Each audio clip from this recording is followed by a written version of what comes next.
big welcome to the other Darwins. I'm your host, the Eskimo Writer.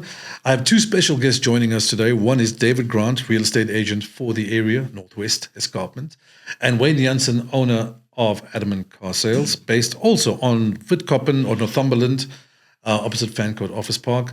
Two guys who are going to share their insights on both real estate and car sales and how the economic markets are working, how it's affecting things, and also where you can get the best possible options for either of these guys. So I hope you enjoy the show. This is the other Darwins. So relax, feel like you're at home, and settle in. David, I know you're from Krugersdorp. I know it's aggressive, but I want you just for 1 second to settle, just to settle down. So David, you let's start with you. You were born in Krugersdorp, right? No, I was born in Bloemfontein. Oh, wow. Even worse. I did not know that about you. In the Free State. So that's Vrystaat. And how did they ship you out here? Yeah, no, we moved here when I was about 6 years old. So basically bred in the West Rand. So that's why I've got quite an aggressive stance when it comes to... For survival, I assume. Exactly, Survival technique. Sure, survival of the fittest. Yeah. So I'm not as aggressive as having to be in car sales, but so I've got a little bit of finesse. So there's a thing between this car sales and real estate sales type of thing. Look, generally the car sales people are a little bit below the real estate people. Real estate people are, how can I say, pretty faces. Yes.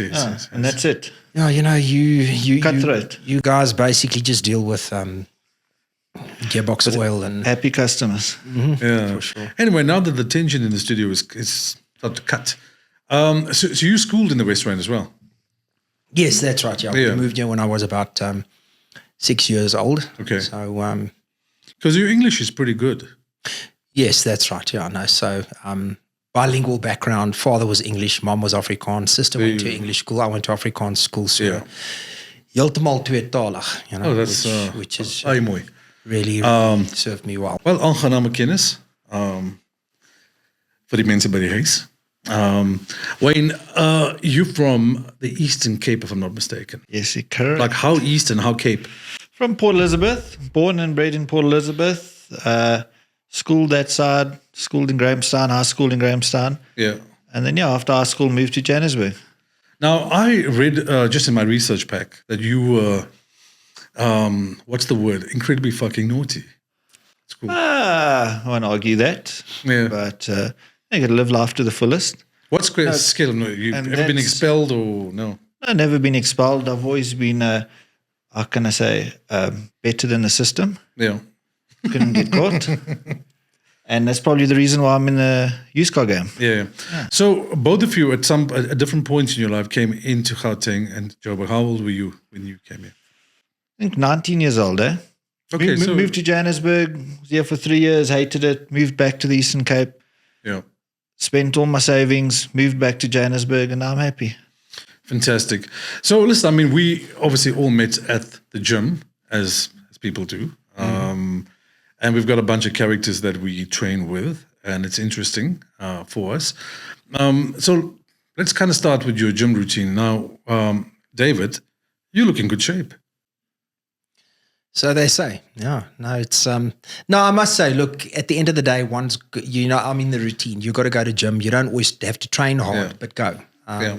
So I've always had the attitude of, you need to go even if you don't necessarily train every time, but get into the routine of going. And some days you train hard, some days you don't. But I'm also in the fortunate position, I've got a fast metabolism, so I don't generally pick up weight. You burn it off. Whether I train so or that not. pie doesn't stay in your system like it does in mine. Exactly. For sure. Do you think there's a correlation, right? Because you're in the sales game in real estate, with the discipline of going to gym on a daily basis and keeping your body in shape. How does it translate into what you do? Is there correlation? Is something you need to do? Well, you're opening a whole can of worms now, so I'll have to catch myself here if I talk too much. But generally speaking, I do sales training as well, and I always say to to people that are new in sales, whether it's real estate or anything else. Sales is nothing other than a consistent set of daily tasks. Yeah. So good salespeople are consistent. You don't necessarily have to be a good salesperson, but if you're consistent in what you do, whether it be lead generation or whatever the case might be, that consistency is going to pay off over time. But 90% of people aren't consistent.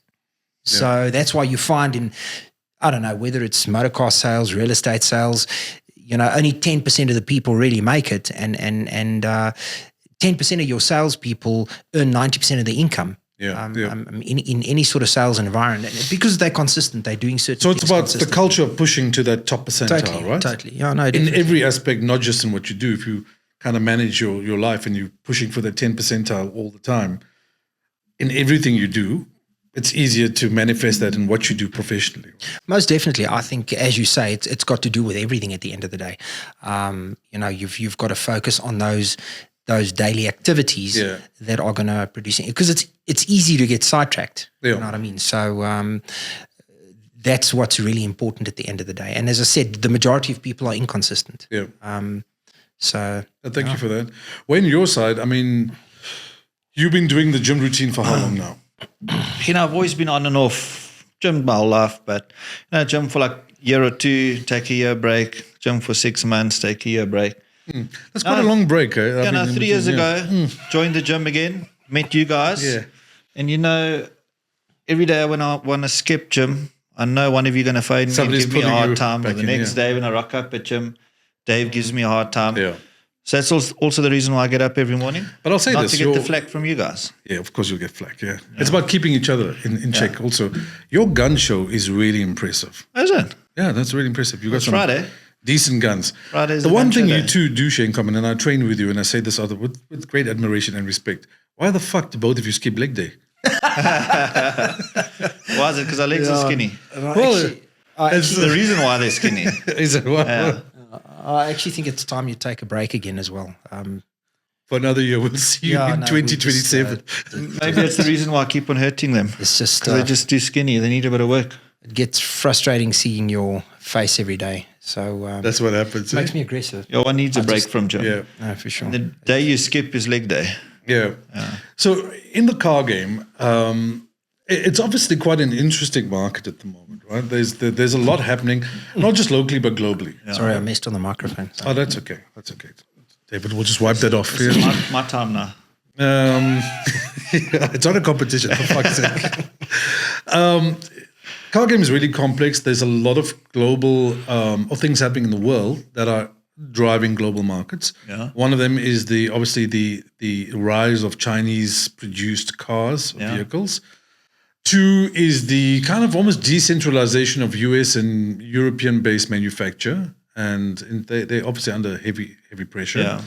Now you in the pre-owned or used car game, not necessarily new cars, what are some of the key things, like especially in the last few years, trends that you've seen or noticed in terms of people's appetite for let's say traditional cars like Audi, BMW, Mercedes, and all the brands we know, versus Chinese cars? Yes, back in the day when Chinese cars hit the market, they were terrible cars, cheap, unreliable. And then obviously they also left the country, and then whoever's purchased a Chinese car is stuck with a vehicle they can do nothing with, or they can't get parts in it. But now that the Chinese cars have re-entered the market, they've re-entered the market with a big bang. Yeah. And it's actually a quality car. Chinese cars are good value for money. It's a bit early to tell on reliability, how long they'll last. Yeah. But, comparing them now to Chinese cars back in the day, the quality is up there with the German brands. So you're saying still a question mark, I suppose, in what the potential true resale value could be of these cars. Basically. And also, for instance, a German car with 300,000 kilometers on the clock, still a decent car. Yeah. Now, how would a Chinese car be with 300,000 Ks on the clock? We don't know yet. But what about an Italian car with 5,000 on the clock? It's still not a decent car. Yeah. But actually, you say that now. I've got the guy that does my license and reg. He drives a little Oval. I think it's an H1. Yeah. It's got 500,000 Ks on the clock. Wow. And he's not the best of drivers. So he abuses the car. And it's still going. And it's Bit actually of a lead foot, decent car. So I think the Chinese market has definitely shaped things up a bit. Yeah. Do you think in a good way? Cars in a good way. Yeah. And guys are getting more value for their buck now. And the only problem is resale value is a little bit terrible in the Chinese cars, but I suppose that will change. That will change, I think, with demand, right? Used car demand. So flipping that, because it's the same. In the end of the day, what you share in common is the mechanism for you both to sell, right? In real estate or in vehicles, the same thing. It comes back to a human being who has an interest in something. And in South Africa particularly, we've got to pass this financial barrier, right? In terms of they can apply for either hire purchase or to a bank. And I know from my own research that, back in the day, if you go back 20 years, 25 years, out of every 10 applications, probably 8 were passed for either a home or for a vehicle, right? It was like 80% positive. Banks were happy to lend, And then it switched at some point with heavy regulation that it's flipped the other way, where 80% of them been rejected, right? Now, obviously, it has an impact on both sides. David, on your side, I mean, let's say the average home is more expensive than the average car. How have you seen that kind of needle moving over the last couple of years? Well, I think the banks have actually been quite. They're playing the game. They want business. They're hungry for business. If a client's got a decent credit record and they're able to provide proof of income, and their income and expenditure looks pretty good, no problem. Yeah, the deal sails through. We do find that, and just shut up now. It's my turn. I was going to ask nicely if I can interrupt. Okay, go for it. That was very polite, actually. Cool. Yeah. Awesome. But also, how can I say, the banks are, they're wanting the business. Yes, they do. But the lower income guy, he's just gets approved, but the banks absolutely the customer. For instance, he buys a 100,000 car. At the end of his term, he's paying like 300,000 for it. The interest rate is he's got the worst deal possible. It's actually like, it's how can I say, it's like robbing the customer. Yeah. So the bloke's already battling, and now he buys this car. It's like a 100,000 car, and at the end of his term, he's lost so much money on the vehicle. Yeah. If either of you to pick an average, right? So if you pick an average on successful sales, right? Those homes are approved with what kind of? It's on prime, or more than prime, or less than prime on average. And on your side, I'd say on average less than prime, but there is merit in what. What's your name again? Peter. What Peter says. This is Paul, by the way. Peter and Paul. The more money you got, obviously, then the banks look at you favorably. So banks borrow money against risk. Yeah. So if you've got someone who's wanting 100% loan on a home, they're probably going to get approved more or less at prime. If someone's got a fat deposit, it'll be prime less substantially. If you want a home loan and you want to finance the transfer cost over and above the home loan, then you're going to probably get approved at prime plus. So that's the point I'm making, right? Because actually it's counterintuitive in a way. Yes. If you think of economics, right? Yeah. Because the person who's more likely to pay is actually paying less. Yeah. The person who was less likely to pay is actually loaded on their payment. The higher the risk, the higher the interest rate. Look, the banks never lose. Sorry. Yeah. They are necessary evil, but because, we've got to use them. But higher risk, the higher the interest rate. But then again is also that the lower income guy is desperate. Yeah. So they accept whatever rate he's they more get. likely to say yes. It's okay. Just to the get guy that. with money will fight for his rate. The guy with no money or less money, he's just so happy he's been approved. Yeah. Isn't that just how it works with everything? Right? But that's kind of the world, right? So, but those are the things, right? Given what you do on a daily basis, those top level kind of things in economics, the way the financial structure for country or the governance is structured, the lending rate, the interest rate. Yeah. Those have massive impacts on what you do, right? Because a 0.5% sway up or down changes, how a customer's rating could look, right? Totally. Or your propensity to sell something. Yeah. So, for example, David, you operate in which area primarily? Well, I've operated my entire career Roodepoort. I do Randburg as well. So basically, Greater Roodepoort, Randburg. Yeah. Do some of the northwestern Escarpment. Yeah. Correct, and do some of the northern suburbs as well. But I generally go where my past clients take me. So initially, when you go into the real estate industry, it's very important to focus in a specific area to build awareness and to build a name. But eventually, your clients are going to come back to you that have moved out of the area. Then you can move on from there. Most certainly, years ago, prior to the internet, when we were still using newspapers, you would have to be really focused in a specific area. But that's really open stuff now. So the only thing that really stops you now is travel time. Right, to get to you've become more customers. established, for sure. And then when your dealership is on Witkoppen, that's still Witkoppen, that section that Northumberland. Northumberland. It Same becomes road, but it's Northumberland. Northumberland, yeah. Directly opposite Fan Court Office Park. And next to Randburg SPCA. Right, okay. So that's where Wayne is, if you are watching. And Adamant Car Sales, that's the name of the dealership. You also shared a lot with a few other car dealerships. So it's quite a robust lot. Yeah, so the moment, so we used to own the entire stand. We opened up shop in 2019. But yeah, the last 2 years, business has been a little bit tough. So now we accommodate half the stand. Yeah. And there's another 2 dealerships next to us. So yeah, if you come pop into our shop, we've got over 100 cars to view. So there's lots of variety of cars. That's one of the key differences also, right? Because in terms of the nature of your sales, so even though from the outside it probably looks similar, it's actually not similar. David, in your area, you've got to depend on a couple of things. One is that your team or the team that you work with, you've got to basically source mandates for people wanting to sell, list those mandates, sell those mandates, right? Which means it's outward projection. You've got to go and find clients, right? Definitely. When in your area, location is very important because you've got to do the same thing. You've got to source cars, so you have stock, but people have got to come to your destination, right? Yeah. So, but both of you, I notice, have been using digital tools to try now and get out there faster. Yeah, everything's online these days. So you advertise all your cars online, people far and wide, and then they can still come. So if somebody lived in PE, for example, and say saw your ad, they could still, from PE, and with you being based in Joburg, actually the deal could still happen, right? Yeah, we sell cars countrywide all the time. Cape Town, Durban, PE. Does that happen in real estate at all? It can. Yeah. You literally do have real estate professionals that will live in Cape Town but will get involved with selling a property in Johannesburg. Yeah.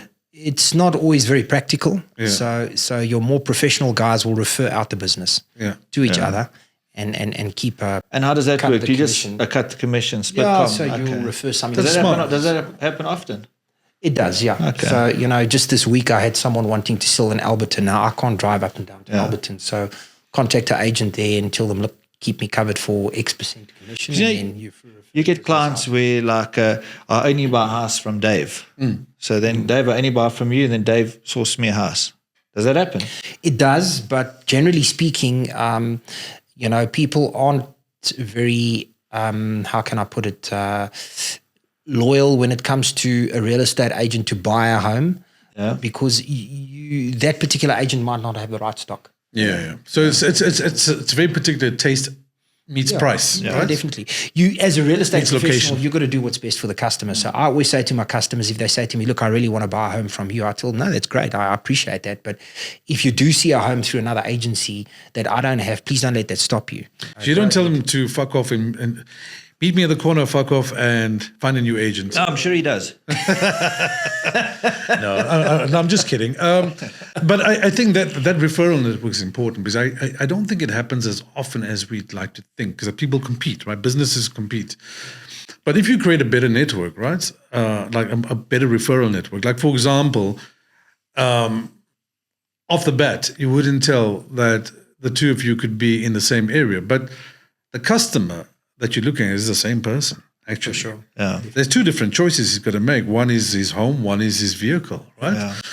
And there are different types of customers, and you've met them all, I'm sure, with your experience that you guys have had. One is the customer who's looking to probably reflect an extension of themselves. So they want a big, fancy home. They want a fancy, fast car. I don't know. Yeah. Then you get people on the opposite end of the spectrum who are looking to get their first home or just a home or just a car. That is just reliable, right? What are some of the most extreme cases, starting that you've experienced, where somebody comes to you and says, "This is what I want," and you're going, "Shit, okay, that's quite a big ask." Yeah, we get that often, but also, how can I say, from experience, the best sale is selling a vehicle to someone who is for their first car purchase. It's just the feedback you get and how can I say, the smile on their face, you can't beat that. But yeah, no, how can I say, you get completely different customers. You are a softy. You're a good person inside there, Wayne. Yeah, but I must say, I do prefer the customer that pops in there, knows exactly what he wants, buys the car, and you don't see him again. Yeah. Oh, you do see him again when he comes buys his second or third or fourth car. That's it. That's what you're. Yeah. So that's what we push on, is also like relationship building. And it's all word of mouth. Give a Kazi a good service. He chats to his mates. Yeah. And I've got lots of that. When Dave popped into my shop yesterday, there was a customer sitting by me, and he's purchased like 4 cars from me. Oh wow. Okay. Yeah. Don't know why though. Yeah. He did. If you had the chance to speak to that customer beforehand. As a joke, he did say that he buys cars all the time. Yeah. And it said all the cars that he's lost the most money on is the cars he's bought from me. Oh, he said. I think he's just pulling a fast one because he's always bought nice cars from me. Yeah. But he always jokes around. He still buys from me, even though he says he loses So it can't the be most true, time actually. on the cars he buys from me. You know, some people will also buy from you because they feel sorry for you. No, that's like my smile. Yeah. No, you got a good smile. David, on your side, I mean, like, the thing is with home purchase, right? It's a very complex. It's not a simple thing. Like, you probably face 2 things. One are owners who list mandates, and they valued their house. You do a valuation, which is yours is a logical, scientific valuation as a real estate agent with experience in the industry. Right. And then the owner says they want 20% more than what you think it's worth, right? But that's the mandate. Now you got to go sell it. The second thing is the guy who wants like kind of 5 bedrooms, 22 bathrooms, a triple garage, a double story, plus a basement, and wants it for the price of a car. Yeah. Definitely, yeah. I suppose you get that all the time. No, look, I can write a book. The thing is that when you're selling, you want the absolute maximum for your home. Yeah. And when you're buying, you want to pay the absolute least. Okay. And that's the reason we have a job. Yeah. Is because we're there to solve problems. I always tell people, you're actually not selling. If you're there to solve problems. If you can't solve a problem, you're not going to have a job. You're not going to be needed. Who wants to pay a estate agent 6% commission to sell their home? Yeah. 6 or 7%, whatever. No one. Okay. But that's basically what it boils down to. So it's going through that whole process of basically showing people what their home is actually worth with all the comps and the correct data. And making the buyers understand also that someone doesn't want to give away their home. So it's a process. Is that data like a centrally provided data for all agents, or is something you've got to source as an agent? It's various data. So first of all, experience comes into play where you as a real estate agent would know, even off the cuff, what particular homes with a particular accommodation and finishes are selling for. But we also use these various software companies that they specialize in basically deeds of transfer data. Right. So at the click of a button, you're able to source exactly which homes have sold in that area, when they sold, what they sold for. So that's real data because that's from actual sales that have happened, what the average ratio or sales be in different areas, different locations, right? So you've got something to compare it against. So we look at actual data of what is sold, then we take it a step further and we go and have a look what's on the market, what are we competing with? Yeah. Because people are buying through a process of elimination. Yeah. If there's 100 homes on the market in your area, people aren't going to go and look at 100 homes. They're going to shortlist them. I'm going to come back to that point in competing now. On your side, it's similar with vehicles. Vehicles have what people call a book value. Now, there's actually like a book, right? So you used to get a physical book back in the day. Now it's online. Now it's all online. So you do get book values on cars, but you can't rely on that because a popular car sells for over retail. Yeah. And unpopular cars sell for under retail, under trade. So let's unpack that a little bit, right? Popular and unpopular.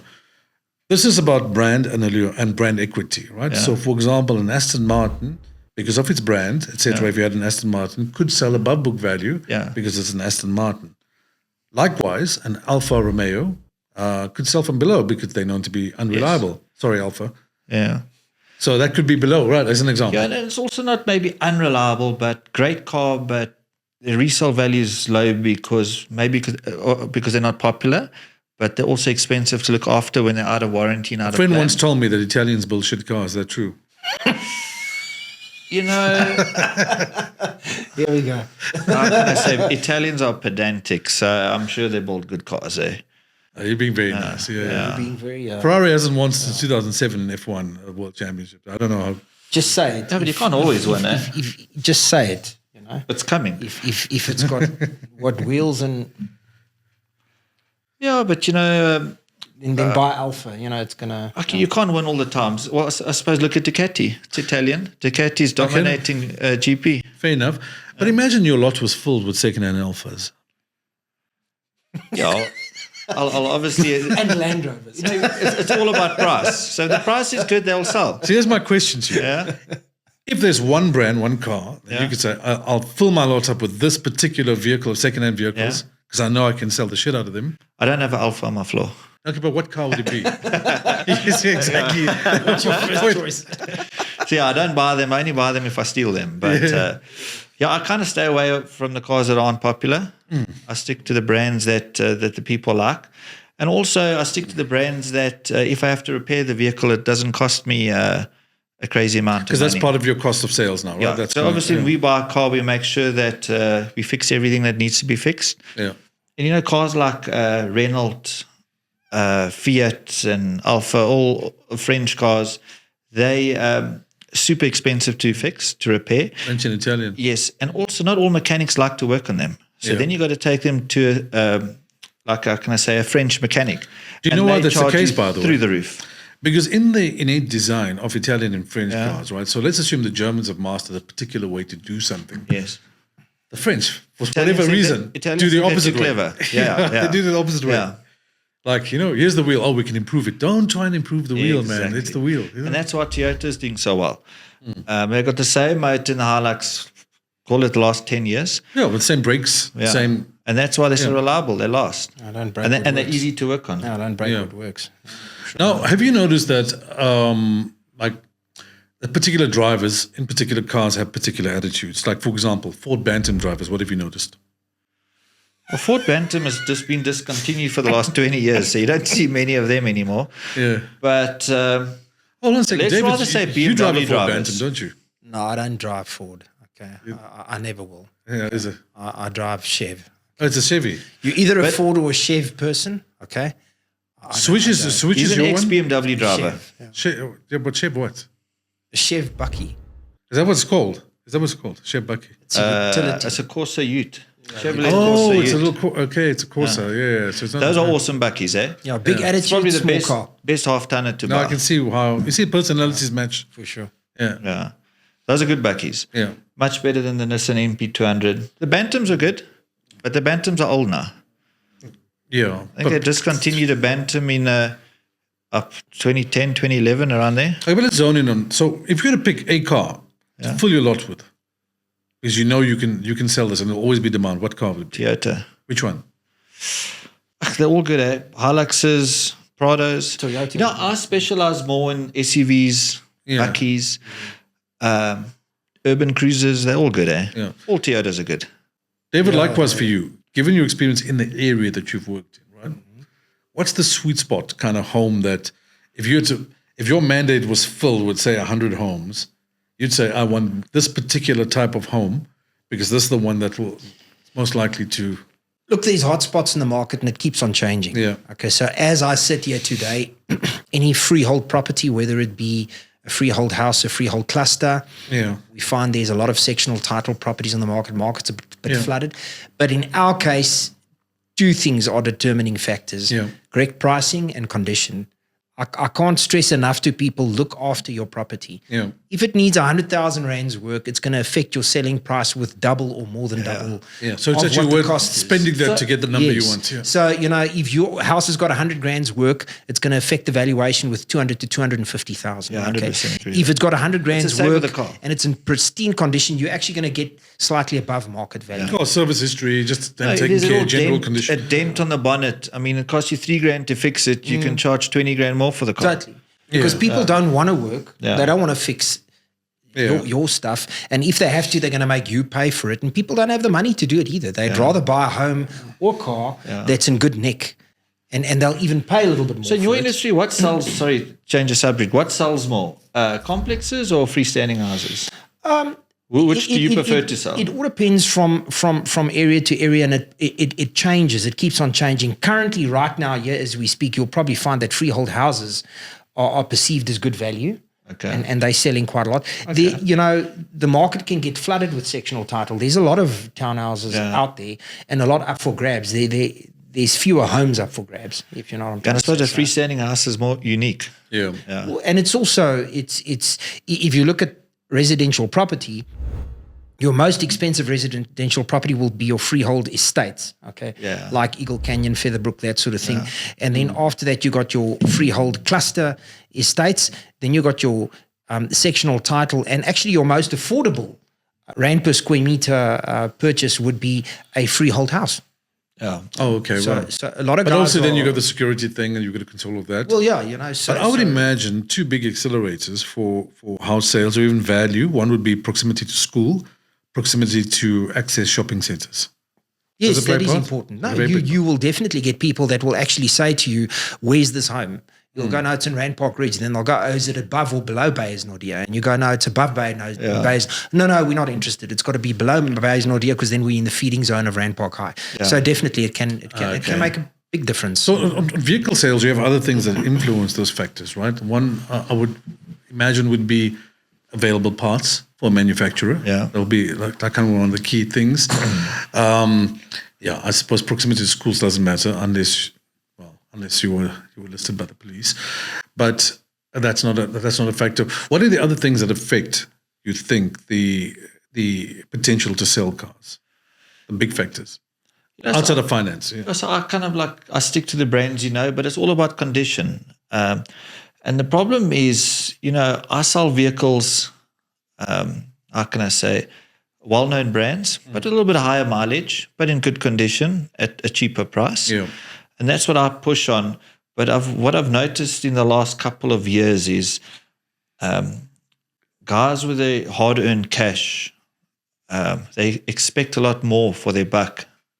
I suppose because it's hard-earned cash, but a customer's buying a car with 200,000 Ks on the clock and he expects it to be brand new. But I suppose that's not all customers. But so try and imagine, for both of you working in a market, right? Like most of the rest of Africa, right? Outside of South Africa. South Africa still has quite a organized financial institution lending system. Yeah. So people can loan money from the bank. Systems in the world. Outside of South Africa, I can tell you, like I've worked in Kenya, I've worked in Nigeria, Uganda, Tanzania, I've done business in there. And the people that I know there, their homes and their cars, almost none of them have been able to get a loan from a bank to do that. So they've got to buy it cash. Do you know try and imagine being a real estate agent or owning a car dealership. Do you know what I was just thinking of now is like I sold a cooler car, like an X5, an ML with 140,000 Ks on the clock for half a bar. But you can actually go buy a Chinese car now, brand new, for half a bar. That has everything in it, Yes. Do you want an X5 status car with 140,000 Ks? Yeah. Or, hey, I can get a brand new car, which is almost as cool, just doesn't have the sticker on it. Well, some people will still go for that, right? I mean, for example, if you had the choice to drive any car, sweet spot, right? And yes, considering but there's still lots of anti-Chinese people out there. Yes, I know. There's we deal with a lot of them at the gym, right? I was an early adopter. I went Chinese. I went hard. Yeah. And I remember when I was thinking of buying the car, a lot of people saying, but don't buy Chinese. I said, well, there's everyone at the coffee table as well. Yeah. Everyone at the coffee table, essentially. And I said, well, I've driven the car. And I can tell you from driving that car, from owning 5 previous Mercedes-Benz and a Hyundai, that this car was amazing to drive. And that's the substance, right? So on form, we would say Chinese is not, but I've driven the car. It feels fantastic. And now I've had it for a year. It's a fantastic car. Now we've got, I think, more people bought Chinese now. But if you look at like the experts in the field, all the major dealerships that have been around forever have all opened up a little sideline Chinese dealership. Well, I also see that's the market now. I think with technology, there's no more such thing as a bad car. You know what I mean? And I think the Chinese manufacturers have come a long way. I did check yesterday. I read something about almost all the Chinese cars, lots of the Chinese cars have failed the NCAP. The NCAP. Oh, really? A Mazda C5, the GWM Bucky, which I love. Well, not all. You mean some? Most, lots of them. Yeah. But there's also, how can I say, Toyotas. I think it's Toyota Starlet failed. Yeah. The Kia Picanto, which I also thought is a solid car, feels like a solid car, they also failed. That's interesting. The new The new Kia Picantos, yeah. It does look solid. I thought the Looks old solid, Picanto feels could have solid, easily yeah. failed. That looked like a little tin can. No, if you look like a little Renault Quid, that's a little tin can. That is a tin can. I wouldn't buy that for a family member. I wouldn't Yeah. want to be in an accident in a car like that. Yeah, that's true. And they sell, eh? Yeah. So the tech inside is lacquer, but it's like a little tin on wheels. I changed my mum's car for that reason, just on the safety Yeah. rating of that particular vehicle. Yeah. It was a Quid. Changed that. Just going back to like in our gym parking lot, right? You see, and it's unnaturally. There's a high amount of SUVs, right? And that's probably why you're selling SUVs. Yeah. Now, just going back, people have different priorities. We're dealing with a customer. David, I'm sure you see a customer right up front. With your experience, you kind of profile. You can get a sense of where the customer's dealing is. But do you always know? Do you find that your instinct translates into what that customer actually is? Like you'll say, the customer's rocked up in a certain car. You've got a certain profile. That they're going to be successful or not in the application. Does it translate, or is it hit and miss? It's very interesting that you say that. The thing is, it's no, actually, the car doesn't mean much. Yeah. I've had Don't customers. judge a book by its cover. I've Same with us. had customers with amazing vehicles that'll arrive there in a Porsche or whatever the case might be, and can't finance a flipping trailer. Yeah. And then the next guy arrives there in an old beat up whatever. Yeah. And he buys the most expensive house or car in I the try lot. not to. No, definitely. But it does get the mind going when you see a nice fancy car pull in, but it's not the case, eh? For me, it's very much because I've been in the business so long. When someone starts speaking to me, I'm able to read between the lines as to how they carry themselves and what they say. You're trying to assess. Yeah, then you can go, okay, no, you can see that customer's needs. No, for sure. And you're not always right. Sometimes it feels like you're probably being a bit judgmental, but it's our job to judge. We're representing the seller and trying to help the buyer. So you got to try and piece the puzzle together as best as you possibly can. Now, underneath all your sales, for each of you, I mean, it's the same on both sides from what I understand. You have lawyers or conveyancers or somebody to basically, it's the back office administration, right? Yeah, for sure. Is it similar teams? I mean, what does that setup look like in real estate? And then we'll come to what does that setup look like in a car dealership, in terms of the back end administration? Very good point. I cannot begin to explain to people how important it is to use the attorneys that your real estate agents are suggesting, use the finance or bond originator that your real estate agent is suggesting. Often people are reluctant to do that because they think we get kickback. Yeah, the sense of distrust to that. We do not get kickback. It is highly illegal. But when, it's a We just team. won't talk about it in here. We won't cut that out. delete. Yeah, trust me, I'm an estate agent. But no, really, the thing is, because like any business, also property developers and that sort of thing, those attorneys get to know how you work, you know how they work, and it just speeds up the whole process. And so it really makes life a lot easier. But I do pick up that the general public tend to be a bit reluctant when you are suggesting to use someone, because they often think, there's a hidden agenda here. But it's for process, and it's going to make your life 10 times. And you're suggesting people because you know that you can trust the process. You know that definitely. Yeah. And if you said turnaround time is 6 weeks or 8 weeks, or it's going to be that, right? Yeah, definitely. Yeah. On your side, it's I don't know if it's conveyancing, but you have preset legal agreements. But what's the most important part of the back end? Is the financing, or is it the? So yeah, that question's a bit tough for my industry. So. How can I say is... Does it help you if people use your F&I? Yeah, no, 100%. But also when I deal with attorneys, it means I'm in trouble. No, so, sure. Thank goodness it's not often. No. But yeah, obviously we prefer finance. We've got our own finance team. And, you get a kickback we do get a kickback from the bank.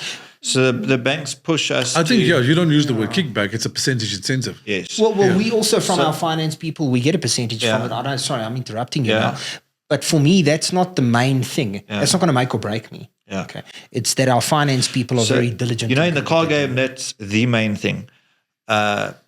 Such as the bigger dealers actually make more money on the kickback from the bank that they make on the cars. Yeah, but that's I believe so. That's built into the economic model model of car sales, Yeah. right? Because whether it's used cars or new cars, the size of your lot determines the potential sales you could do. Yeah. So the bank sees you and goes, well, okay, if we're able to give you more facility and room, you could churn more sales. And for them, churning more sales means more interest over the long term. That's how they earn their money. So they incentivize you. Yes. Yeah. So you get lots of customers and they still haven't gone on the bagwagon and they rock up there and they say, I'm paying cash, discount. No, rather finance the car, keep your cash. Because I make more money if I finance a deal. It's funny you say that. I was having a conversation with a guy in the sale. I don't want cash. No, I was speaking to a guy in the motor trade, and he was saying to me, when someone's buying cash, they actually see it as a negative thing because they're earning less. Yes. They almost want to The customer thinks it's a positive thing. They almost want to increase the value of the car. It's better So for you they to go, use the bank's facility because the facility it's- has incentive cash is none. How ironic is that? That doesn't exist in real estate, right?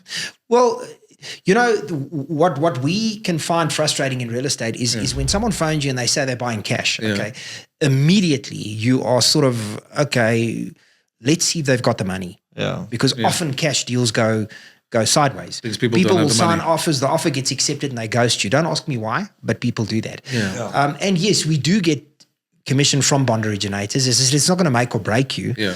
But generally Hopefully speaking, you are going to earn a little bit less off of a cash deal. And, for some reason, people think when they're buying cash, it gives them major leverage. But the seller's still only getting their money on transfer. Yeah. Yes, fair enough. There's no bond approval period. But also, if you're buying cash, the seller must see, are you for real?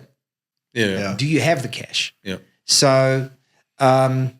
And that's something you can't ask flat out, right? Or you can ask. They'll give you an answer. You do ask flat out. According to the Property Practitioners Board, an estate agent can ask you for proof of funds. Yeah. And if you don't give the proof of funds, they don't have to take the offer. Right. So we can ask you to prove that you got the money. Can you imagine if everything in life was like you just ask flat out? It should be like that. Yeah. Right? But people get offended. Yeah. So generally speaking, but quite frankly, people that do get offended, for me, that switches on a red light.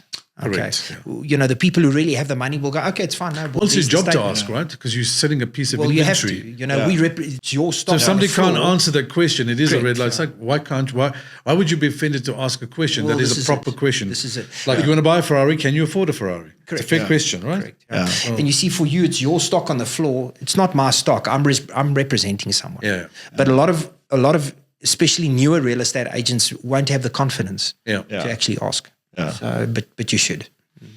Well, I mean, I think there was a nice unpack of, I think, both industries, the complexities, what you've got to deal with on a daily basis. In terms of West South Africa's economy, just to close on that particular area, and do you see what are the big positive triggers that each of you see and some of the negative triggers that you see? Like if you look at the next 3 years and say, what's your outlook on real estate? What's your outlook on car sales?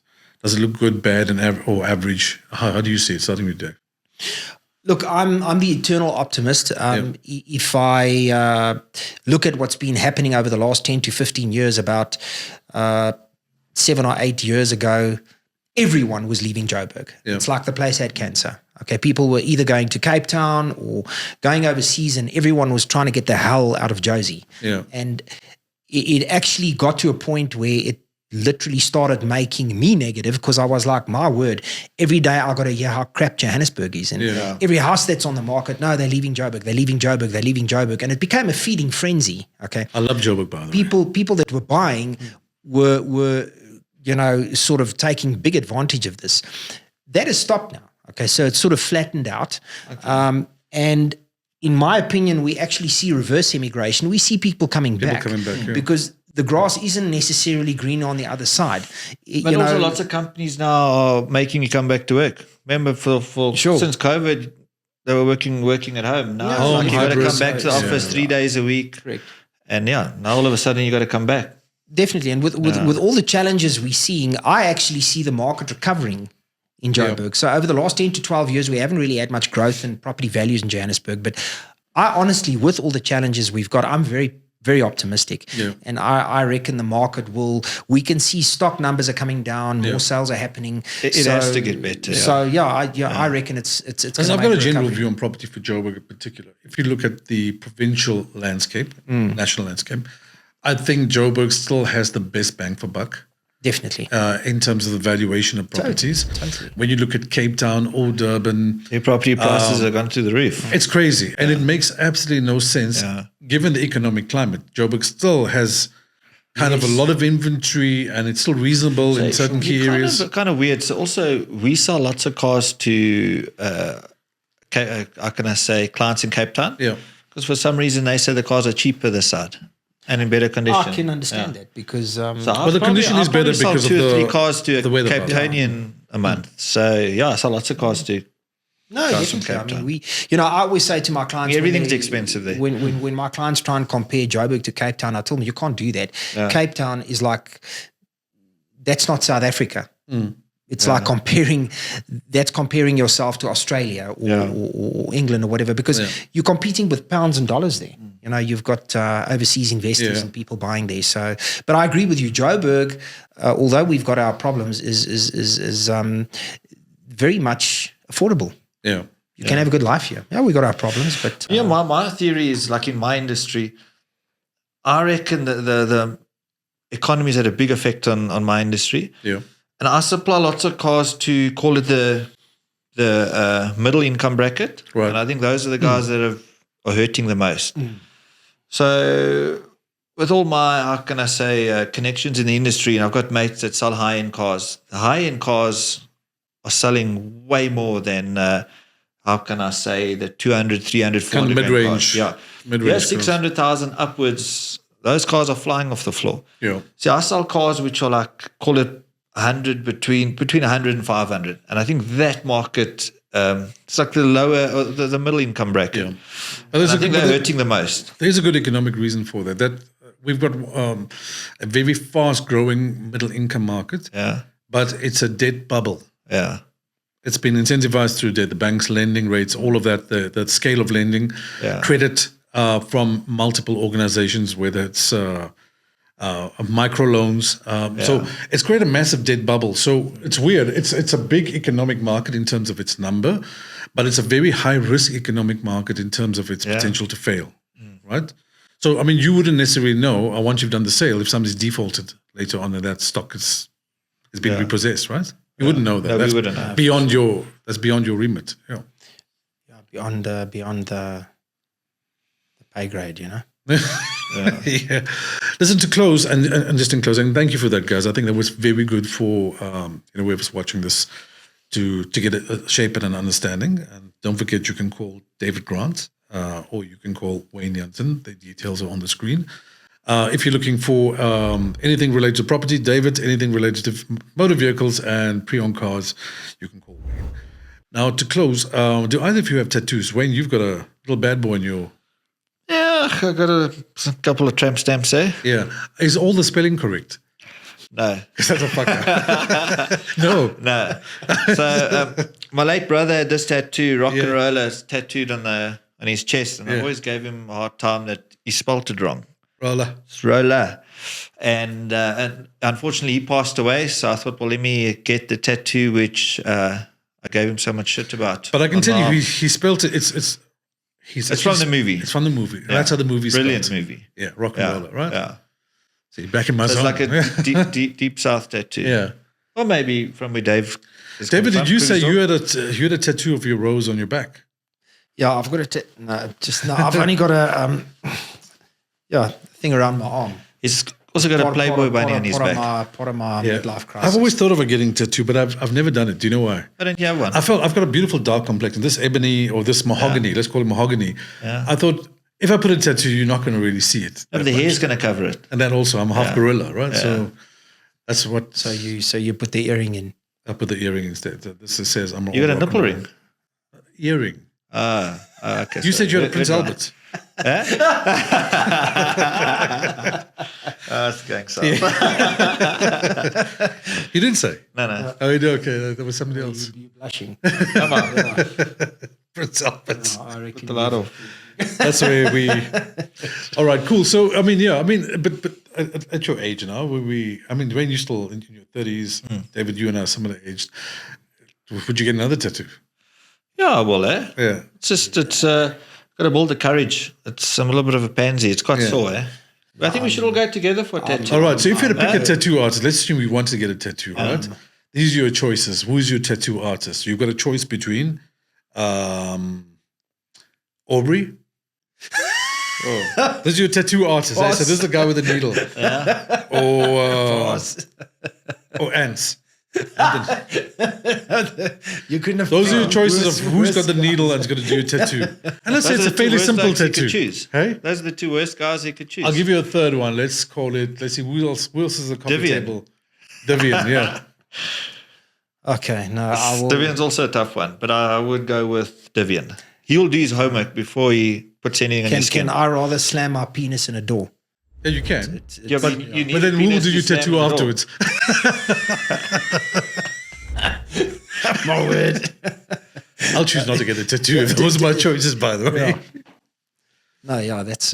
Do I have to choose someone? Because that's the one that's in with no regrets. Yeah, no regrets. Choose Divian. I reckon. Who did you say? So Divian wins this one. Yeah. Divian wins this one. I said it won't be great, but he's the guy that'll do his homework before he tattoos anything on you. Yeah.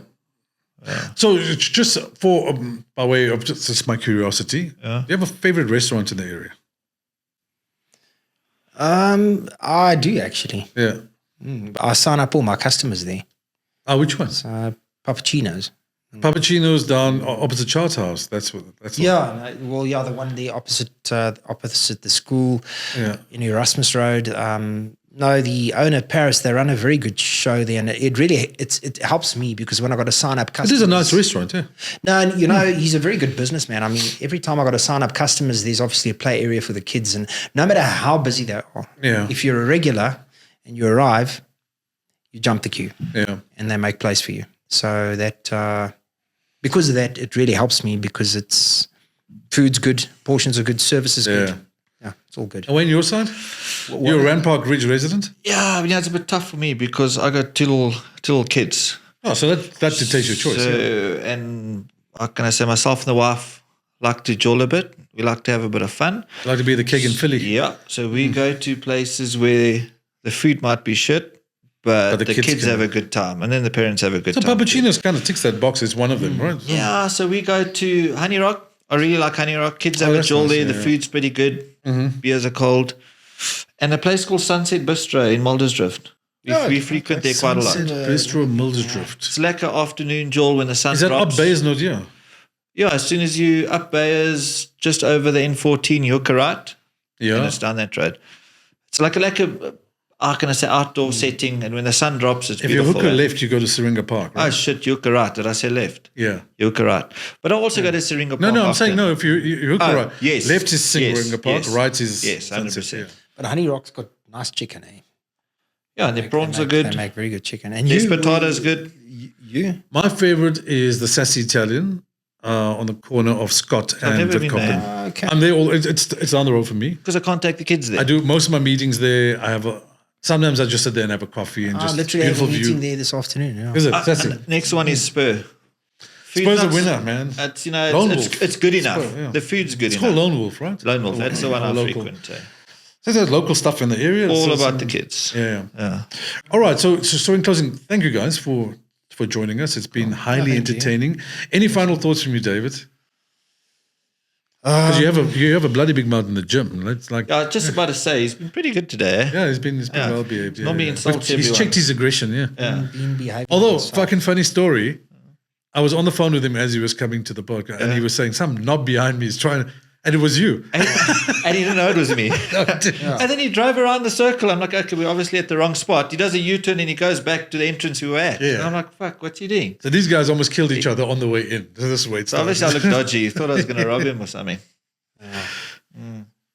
You're a little scared, eh? You actually caught me at a loss for words. Yeah. You saw this... You're not ginger. You're like you are definitely blonde. You call me ginger all the time, but I know I call you ginger, but you're definitely blonde. Ginger. Yeah, blonde. Maybe it's the lighting. Why do I look ginger now? No, you look like blonde now. Yeah, I've always looked blonde. I am blonde. But in the gym, sometimes it comes across. Maybe it's the lighting. That's what I'm saying. Yeah, maybe. Yeah. And any final thoughts from you, Wayno? But ginger's not so bad too, but I'm not ginger. Apparently, but there's a rumor that gingers have no soul.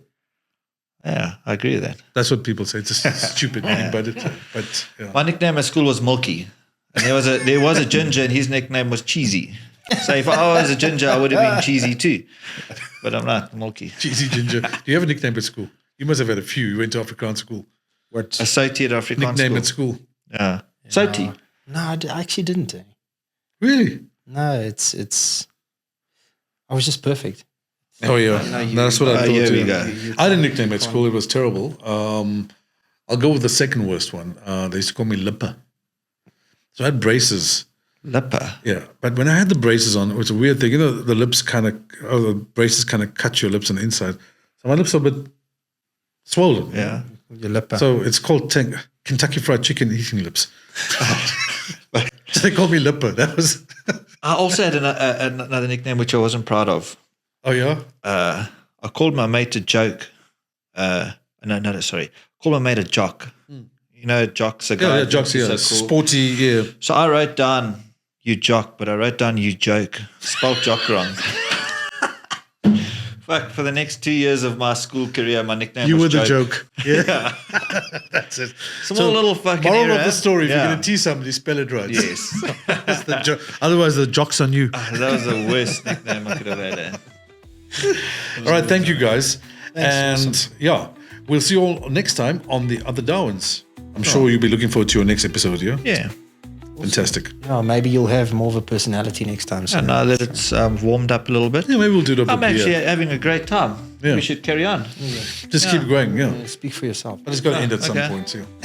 Oscar, you sitting next to me? Thanks, Savannah. Awesome. Yes, thanks, Savannah. That was great, eh? Great, excellent.